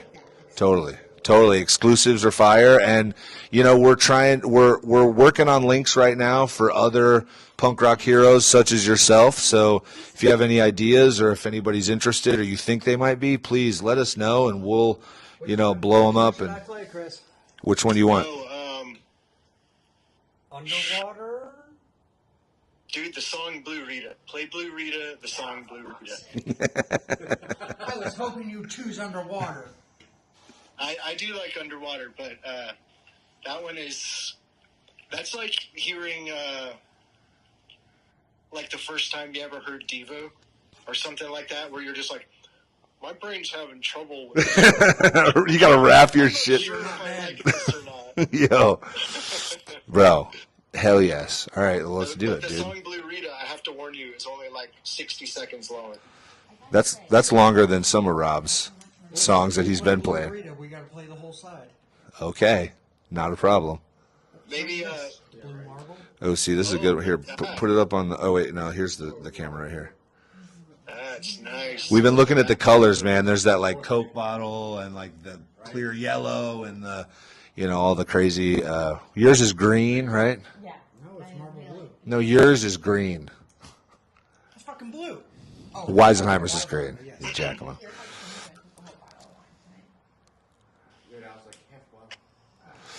All right, looks like Rob's, just so you know, if you drop out, it's Rob's phone is about to die, but we're going to go until the fucking this thing falls off, bro. So. All right. Playing that. You good? Are you going to play it? Here, we got to take your mic real quick. Hands were busy. Yeah, totally. Not with anything big. Here, put this over there.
Electrical kind of stuff.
Old school MTV style. Totally. Yeah. That's a great idea. So the only thing about having this setup, this DIY streaming setup, is like we're somewhat limited when it comes to playing stuff off of the iPad because that's what I'm running off of. So shit gets a little funny, but we could. I mean, that's every intention is to include every form of media from up and coming, punk bands, and that's part of it. Like we just gotta keep going, and eventually I think someone will get it for us, and it'll be better. We'll just grow along this path. What are you doing over here? Yeah. He's queuing. Okay, so real quick, I got to do this just because we didn't do it at all the whole time. So I just want to throw out a shout out to Ultra Slappy Wax. If you're not riding Ultra Slappy, you're riding Ultra Sloppy. You ain't shit, all right? Unless you're using Ultra Slappy Wax on every single curb you're skating and hubba, ledge, bench, whatever you got. Ultra Slappy Wax, at Ultra Slappy Wax on IG. Also, we'd like to shout out to House of Death Wish. It's a bunch of collectible skateboards, some shit you've haven't seen for possibly decades, but probably never. Some amazing boards.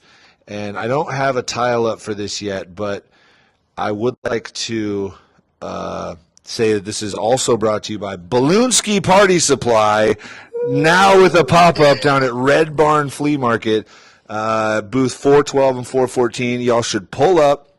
I know everybody's protesting with their purchases right now, and we totally support that. Just remember, we're talking about big box stores, okay? We still need to support our indie artist friends, our people that have small businesses, from plumbers to anything, some guy that's doing your yard. Just support the small businesses. We're not talking about, paying Amazon some shit right now. We're talking about moving the money to your homies or somebody that you think needs it in a small business fashion. That being said, sorry, I was winded there. I'm fat now, Christian. You can't see from the waist down, but huge cock, dude. No. Oh, God, I laugh because it's not real. Okay, so I want to talk about this next song. Be the last song we play tonight. Okay. Probably one of my favorite songs to ever play with you guys, Kill the Zero. Oh, yeah, Kill the Zero. All right, so when did you write that song? I don't know exactly when I wrote it. It was right around the time we put out that Blue Rita 7-inch. But that was one of those songs where I just woke up and was having a dream, and the song was playing in the dream. And when I woke up, I just wrote the song. It just like fell out of me, start to finish. I mean, it was like I didn't even have to like question whether the riff goes here or goes there. Should it go here or should it go there? Nope. I knew exactly where it was going the whole time. I knew the vocal melody and everything. I spent a couple hours writing the lyrics, but I almost those kind of fell out of me. Wow. All right. So and on this recording, this is you, Mirrored, and John, correct? It is. It's the only place that you can get this particular recording of this song because the plates got destroyed. And so we can't make that record anymore. And it was, we did a version of it with John playing drums because the original version of it that's on the other discs, or we had a digital version of, I was playing drums. On a lot of the Green Goblin stuff, it's me playing drums. I know, I have them all. Yeah. Yo, real quick. So we had some folks in the chat. I didn't look at it the whole time because we were looking at our notes. We wanted to make sure we asked you as much. But we have the homie Jesse Ferguson here. He said, ask him about the brass mug. Oh, the brass mug. Well, that was a venue. We played there quite a few times. So I don't know exactly what instance. Was it with LOC? Did you guys play there with LOC? Yeah, I think so. Yeah. And that was like a crazy. Every time they pulled up at a Florida show, it became like a fucking riot or a lot of mace. Yeah, because those guys would be like, like smoking crack in the parking lot. Yeah. So yeah, it was always something, And then fuck America. It just went together perfectly. That's crazy, dude. That's great. So yeah, I don't really know exactly which one he's talking about too, but Jesse was around a lot. He came up in punk rock with me, and we did a bunch of shows, and we were probably there. I'm having a hard time remembering too because we went there a bunch of times. Yeah, I think that place is still open too, isn't it? It is. Really? They changed locations, so. Oh, okay. That was a cool little bar at the time for sure. Yeah. Right across from Busch Gardens, right? Yeah, but they moved now. Right. Yeah. I just remember that at the time. Anyway. Yeah. Sick, dude. Yo, everybody in the chat or everybody that's watching this now, go like and subscribe and press the bell so you get an annoying reminder every time we go live. Also, follow Bony Orbit Records on Instagram and go to their website. They've got a bunch of cool information and stuff that you can check out, and a lot of great bands and a lot of stuff that we're talking about, and it's all going to be posted, and you're going to be able to find all these really amazing local bands that are still doing their thing. So, I wanted to push that. Yeah, that's BonyOrbitRecords.com. BonyOrbitRecords.com. And essentially all it is, each band's page just leads to their streaming wherever they're hosted, Cool. I'm not really selling any band's records or anything, but just trying to get them plays. That's what the prerogative is right now. Travis D just texted me also and said to tell you guys hello and that he's he's next. Trust me, we're calling Travis next. Not tonight, but we're calling him next. Yeah. We want to get live tattoos, so maybe we can figure that out. Oh yeah. You mean like live the band? Yeah. No, you should get come hang out and do a live stream with Elizabeth. Okay. Do the radio show from her studio at the tattoo shop. Sure, that'd be awesome. That'd be rad, man. Hey, Julie. Hey.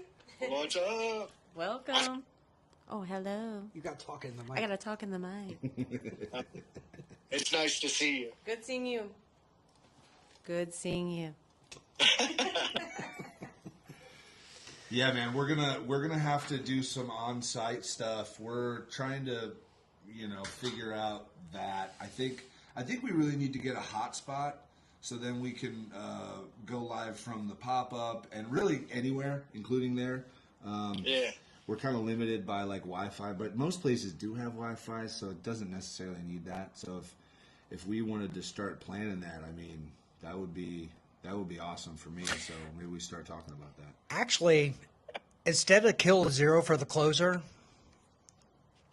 I want to play Underwater because that is probably one of my very favorite Green Goblin songs. And I want to know, how did you record that song? Please, Sam. That was one of the ones that I recorded with the drum machine and my uncle's keyboard synthesizer, and I just went like. Do you know this song? And it's just like I probably heard it. I came up with this crazy little clockwork looping, like 5 keys that just if you just kept doing it over and over, it would get out of sync. But then eventually it would fall back in sync with the song, and I was just blown away the way it was working. It definitely has, like I said, like a clockwork vibe to me, like a real mechanical feel, because of the drum machine totally makes it like that. And I like that song too. And this is, you can't find this on Spotify or YouTube or anything. This is strictly on vinyl only. Yeah. I just want to say that was a whole time period. People that don't know, we used to take a 2-track or a 4-track tape recorder, record any type of, like, from a computer or a synth or a piano or a freaking drum machine onto one or drums onto one microphone that goes into this tape player, and you would just do track on track on track, and then you'd have these songs. I still have some of mine that I did, solo, and I still listen to that shit, dude. Like, it has this visceral feel from that time frame, and it really reminds me of some, like, Bradley Noel, like, Sublime in his, like, trap house or his, like, dope house, just fucked up, and like this is who he is, and it's not, we're obviously not in the same in that fashion, but this is who we are, is this like raw tape, I don't know, I've thought about recently like trying to get another 4-track and just making some stuff, in that kind of same vein. Oh man, I'd love to do it again. I'd love to get a 4-track that actually works. Yeah, right. Like your Tascam? Totally. Have you seen the new Tascams that are, excuse me, they're digital, and they have those 2 microphones that cross at the top? Yeah. And they come out like super clear, apparently. I haven't been able to work with one too much. We did a little bit, but, I hear that you can get some really good recordings with that and track it and all that kind of stuff too. Right, but I have a really nice setup for recording here. Yeah. Again, the guys from Leg Biters came over and helped me get all set up. I got this little 8-track digital Scarlett over here, and like some nice mics and everything. Cool. But an old 4-track's really what I want, and like dumping down tracks to 2 tracks and then recording 2 more and dumping it again and all of that. I'll bet you could find one, bro. Yeah, I probably could. But I had a problem. The biggest problem I ever had was the motors in those burn out, and then it's like hard to replace the motors depending on what kinds you have. So you end up to where you're not sure if the tape is slurring, that you like it like that, or like is it too bad that other people won't like it like that, and then the motor just dies or it starts going slow. And so I have a whole bunch of tapes that I just can't play anymore because I could never replace the motor on the 4-track or the 8-track I was using when I recorded it. Bro. And that became some famous ass Green Goblin Project songs, I'll bet. Like Underwater. Yeah. Super famous Underwater. Yeah. And now you are the only person recording this song? Yeah, it was just me and a keyboard, and I'm not even sure. It might just be me playing bass on it as well. I think I might have just made this little creation in the middle of the night or something. This is an odd song. It's an odd song, and it ended up on the 7-inch. It's not an odd song. It's a best song. The chorus, right? The bridge, I can't. I just can't. He can't. We'll play it, dude. He can't. Maybe you shouldn't. Maybe I will. Please, And you heard it here first on Rocket City Radio. Oh my God. Here. All right, we gonna do this or what? We almost went 2 hours, bro. We did do an hour and a half. And we didn't ask you one question from our notes.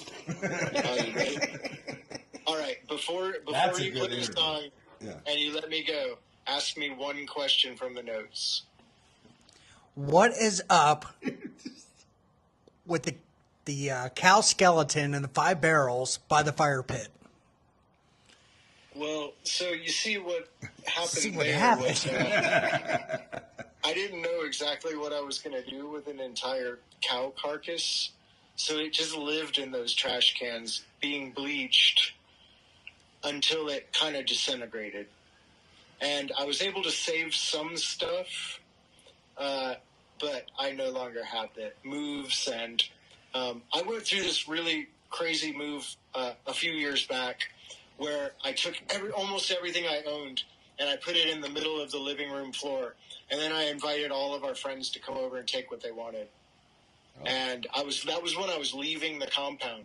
So what's funny is like Elizabeth, this was actually 15 years ago when I did this, but Elizabeth and I had just started dating back then. And so she grabbed a couple like really cool things out of the pile. And so now those couple little cool things are still in my house. And I'm like, oh yeah, that's my mirror over there. And she's like, you put it in the middle of the floor, it's my mirror. And I'm like, no, that's mine. That's the best way to move ever, bro, honestly. Yeah. I'm sorry, did you say moved? I was going to make that because that was a cow. The cow bones got taken pretty quickly. Yeah. Oh, shit. Rob's been talking about those bones for fucking years, dude. Dude, I had like 6 trash cans. I had a whole cow that died pregnant. It had a baby cow inside of it. And a friend of ours called me up and said, well, one of the cows died. It was pregnant. If you want to come pick it up, it's on my property. It's on my land. You can just come out with the truck and grab it. And so I did, man. I went out there with a shovel and got the whole thing. Bro. Brought it home and just started sorting. It was terrible. Terrible. Worst experience. It's like one of those things where you start a project and you're really into it, and then 6 years or 3 years later, you got 6 giant trash cans full of a dead cow still in bleach water. Oh, that's fucking Florida as fuck, dude. Florida. And the first time at our... That made Dave Wright mad. And the first time we were at the compound, it was like, hey, you guys want to make a fire? Hell yeah. Me and James made the best fires at the compound. Yeah. We showed up with our own wood and shit. But I was like, what is that over there? He's like, a dead cow. I was like, God, Jesus Christ. Typical. Yeah. I'll prove it. We need proof or it didn't happen, bro. Pictures or it didn't happen. Yeah. All right, Rob, play this shit. All right, we're Christian, going to you're the play... man, dude. We love you, bro. We love you, and we're going to play you guys Underwater. too. And long live Rocket City Radio and Boney Orbit Records. Yes. Hell yeah, bro. We just getting started, bro. Heck yeah. And I'm here for the whole ride. Hell With yeah. any help I can help. Anything I can do to help. Bro, you're the man. Hell yeah. We're going to do a lot more, bro. We're gonna do a lot more. Anything you can do to help? Anything I can do to help. Good. Listen to this next song. I thought you guys were cutting me free. Now you got one more. You got one more. One more, dude. All right, I'll sit here and be like, Yeah. Right, Perfect. where's Perfect. Yeah. underwater isn't a good one.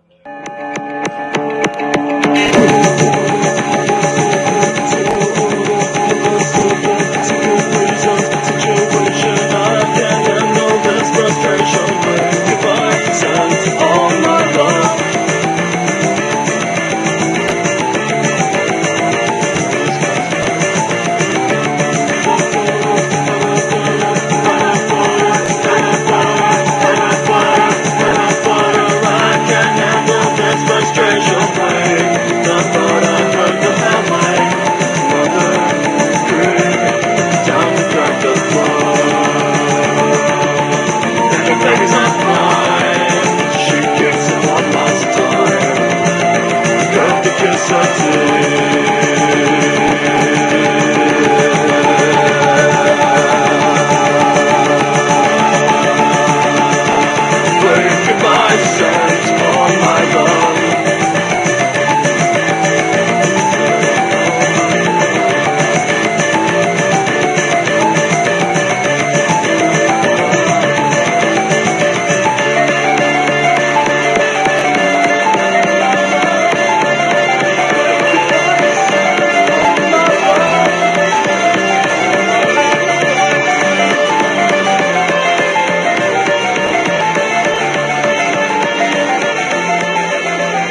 just got to say, 93, 94? Wow. I got to say, that sounds like a horror movie chase scene or something. Fits perfectly into, like, being chased by a fucking psycho killer. Actually, when was the last time you heard that song? Probably the last time I played that record, and I just got a new record player. I got one of those vertical. Elizabeth got me a vertical record player for Christmas. Plays the records up on their end. And so I've been listening to everything again. And we like buy each other records as gifts, you know, and it's nice. For her birthday, I get her records. For my birthday, she gets me records. That's cool. It's not all we want to do anymore. That's awesome. Yeah. All right, so do you think Leg Biters will ever cover that song? Because I think they should. Dude, Leg Biters texted me this morning for lyrics to Blood Splattered Bride, Members Missing, and Lonely Mary because they were going to practice them. So I don't know what's going on with those guys, but Tell Sam to call me because if I got some better those ones. songs that I'm around, I'm going to sing them. Hell yeah. Shit. I'll be calling Sam tomorrow. I'll be like, yo, you got to play this one. Yeah. Let me show you this one. Yeah. Christian, you're the man, bro. Thank you so much for You your guys time. are the men. Yo. We're men. We're all men. Men in tights. Tight tights. No, we are Devo. Yeah. We are Devo. We are Devo. All right, you guys. Well, I'm going to go get into some kind of trouble, but it was awesome to see both of you and to talk and hang out like this. We'll come over there soon. And Travis sends his love, too. Thank you, guys. Yeah, come over for a rocket launch. We will, definitely. And bring Michael. I miss that guy, too. All right. We were talking about it, too. So, and we'll pay him. All right, y'all. Love you. Love you too, buddy. man. Okay, bye-bye. Bye. Peace. Oh, well, shouldn't dox him. All right, so this wraps up number 8, Seven. 9, 7, 8, 6, 5, 4, Rocket 3, City 2, Radio 1. episode 7 is now over. Over. Thanks, Christian Goblin, for being our first interview. That was fucking super cool. Hopefully we can do a lot more. Rob's got some plans. Got plans, big plans. So y'all should come back again and again and again and again and again. And then tomorrow, come and see us at the Red Barn Flea Market. That's right. Pull up to the Red Barn, booth 412, 414, Balloonski Party Supply. We got a lot of if you know type splish. Splish? What the hell is splish? It's like shit. If you know type shit. But it's Oh, like saying that's it without- slang. That's new slang. Yeah, it's kind of Got it. like, PG-13, like, whatever. I'm not PG-13. Pull up. We got some shit. This bitch. Shite. Noise. Love y'all. Bye.